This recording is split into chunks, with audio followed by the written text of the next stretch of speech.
Well, I look in my helmet and it's 5 years old. The rule is throw the helmet away and it's time to buy a new one. Well, or is it? Is that a myth? And the reality is, nowhere is there a hard and fast rule that says you must get rid of a helmet after 5 years. And the other question is it 5 years from when it was made or 5 years from when you used it? If you go to the Shoei website, you're going to find they recommend replacing their helmets every 5 years from the first date of use. If you dig a little farther, what you're going to find is that this whole 5-year thing came from the Snell Memorial Foundation. Dr. George Snively started doing research on the California Highway Patrol helmets, testing them to see how they held up over time. And what they found is after about 5 years, the helmets might or might not meet the original standard. They also noticed that the fit in the helmet was often much less. Your helmet loses about a half a size very shortly after you break it in. And by the time you're done with your helmet, it's common to lose a full 1 to 2 sizes in a helmet just because of the breakdown of the inner liner. Therefore, and I quote, "It is a judgment call from Dr. George Snively that you should consider replacing your helmet every 5 years. The more I spend on the helmet, the safer the helmet's going to be." That's a myth. If you have a helmet with a high standard on the back, in the US we have DOT standards, that's our government standard, or we have the Snell standard, which is a private certification of a different level. If it says Snell on the back and it's an $800 helmet, it has the same level of protection as if it's a $150 helmet with a Snell certification on the back. What are you paying for? Well, I'm paying for the name. I might be paying for better aerodynamics, for less neck fatigue. I might be paying for better optics, for a better, more comfortable liner. There's a lot of things for a lighter helmet. There's a lot of things you're paying for. But as far as the safety rating in an impact, in an accident, it doesn't matter how much you pay. You strictly look for the certification and the rating on the helmet. But I can't see when I wear a helmet. It blocks all my vision. No, you're wrong. That's a myth. You can absolutely see as long as your helmet is fitted correctly. And fit is important. If you have a helmet that is too large, and most of us, almost all of us have helmets that are at least one size too large, the helmet will sit down lower on the brow and you'll end up sitting farther back in the helmet and you can feel more restricted. Your usable vision is around 60 degrees. That's your mid-peripheral. Your maximum peripheral vision, your wide peripheral, ranges between 100 to 110 degrees. The minimum standard for a modern helmet is 105 degrees of peripheral vision. As long as the helmet is fitted properly, it will not obstruct your vision. Drop it, replace it. If you drop your helmet off a motorcycle, it means it's absolutely garbage, and now you have to go buy a new helmet. Maybe that's not the case either. Let's break the helmet down into the 4 most critical components. When you're looking at the helmet, you have a retention system. This keeps the helmet on your noggin as you go bouncing down the road so it doesn't go bouncing beside you. If it's not on your head, it's not going to do you any good. You have the most underappreciated portion of the helmet, the comfort liner. And that's because it's misnamed. Yes, it provides some comfort, but more importantly, it provides fine fit. This is the fine-tuning fit of the helmet, and actually one of the most critical reasons we replace helmets when the time comes due. This white part here is the impact absorbing liner, and it kind of looks like styrofoam. It's an injected material that allows energy when it impacts on the outside of the helmet to be absorbed and deform this portion so that your brain isn't deformed inside as it slops up against the side of your skull. The last portion is just the outer shell. The outer shell is made out of some kind of polycarbonate injected material or some kind of a weave, usually carbon fiber or fiberglass. Those are the 4 components of the helmet. To better illustrate why you can drop a helmet off of the seat of your motorcycle and not necessarily need to replace it, but if you fall off of your motorcycle, you need to replace it, I'm going to show you a little illustration. What I'm going to do is recreate the helmet. Instead of using the polycarbonate shell that this helmet has, I'm going to use a cardboard box. To simulate the styrofoam, I have 3 layers of heavy bubble wrap. And to simulate the comfort liner, I'll take this nice terry cloth because I want to make sure that it's nice and comfortable when it hits the ground. Now this is going to simulate my head. This rock is 12 pounds, which is about the weight of my head. The average human has an 11-pound head, but again, that includes smaller humans and bigger humans. My noggin is just about 12 pounds.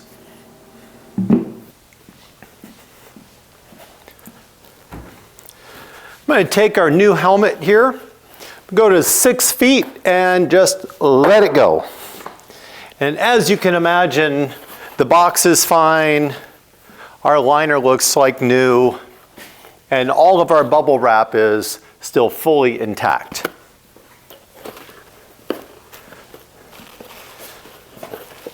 Now let's go and take our head, put it into our new helmet. Same thing, 6 feet. A much different result. Now when we look at our liner, we have a hole in the liner.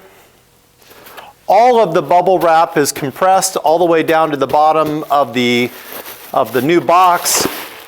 And if you look inside the box, we have nice impact damage from where the helmet hit the actual shell.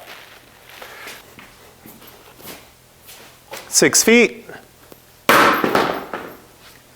And as much as it hurts to watch a helmet bounce on the ground, if you inspect on the outside, there's no visible damage.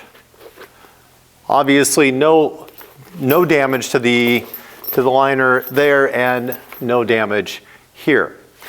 Now if this was at a much higher elevation or with a higher strike, you might find damage where the outer shell could flex, and theoretically you could have dented the impact liner.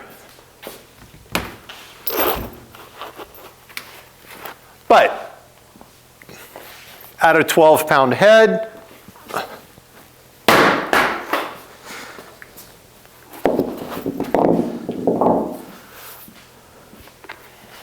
the outside of the helmet, still no visible damage, no chipping or anything on the outside, even though it's been in a significant impact. The impact or the comfort liner on the inside still looks just fine. But if you look at the actual impact liner now, you can see where there's creases and cracks all the way around, meaning this helmet is now garbage. The lesson is really simple. You can drop your helmet from the motorcycle, but you can't drop your helmet with your head in it. Oh, well, I can't hear though. I can't, it muffles my sound. That's a myth too. NHTSA did a study on hearing, and what they found is that under 30 miles an hour, riders with or without a helmet could hear the same auditory clues in traffic that mattered. Between 30 to 50 miles an hour, the helmeted riders could hear better because of the wind noise that was created around the ears at those speeds. After 50 miles an hour, both helmet riders and non-helmeted riders both lost the ability to hear. It was only when you add earplugs that you improve your hearing. If you want the best hearing, you not only wear a helmet when you ride, but you include earplugs. Everybody knows helmets save lives, or do they? You have to look at the statistics and dig a little deeper to see what those statistics actually mean. Turns out there's a little bit of debate. Although there's more studies that support the idea that helmets save lives than those who debate it, there's still a debate that exists. And the two studies that are probably the most useful that are in the United States was one done by Berkeley in California and the studies of the repeal of the helmet law in 2013 in Michigan. Now, when you look at what Michigan reports, they report a 10-fold increase in fatalities of riders on site after a motorcycle accident. However, that doesn't necessarily mean it was helmets. And if you look at the statistics from the insurance companies, what you see is a very significant increase in medical cost of those riders who are not wearing helmets, but not necessarily a greater death rate. When you look at the Berkeley study, that number is a little more supportive of the helmets save lives. Now, again, talking about what do you consider life? Are we talking quality of life or life and death? And if you look at the life and death, the difference between the novelty helmet, the non-legal helmet, and all the other helmets combined, full face, three-quarter, half helmets, is nearly double. Turns out your survival rate wearing a full face helmet, a three-quarter, and a half helmet that is properly fitted and legal is approximately the same. Let's look at this a little deeper though and go, well, what does it mean if we start talking about quality of life? Well, that same Berkeley study looked at the risk of head injury. Now, the difference between a three-quarter face helmet, or I'm sorry, three-quarter and a half versus a modular and a full face is nearly double. You remove that extra protection, your chances of an injury increase by 2. And that is substantiated by a study done in Germany about impact points of a helmet. Turns out more than 1/3 of the time when your head hits the ground, the first point of impact happens to be here, followed by here. You'll survive it, you just might not have a face. The injury rate of the novelty helmets, the non-legal helmets versus the three-quarter and the modular helmets was almost 3-fold. So again, removing the helmet, the problem isn't that you're going to die. The problem is you might survive. Let's go back to that Michigan study. When we looked at the Michigan study, what they found is if you actually follow the trend of injuries and fatalities, the trend hasn't really changed much since the repeal of the law. The same direction it was moving before the law was repealed and after is about the same for injury and for death.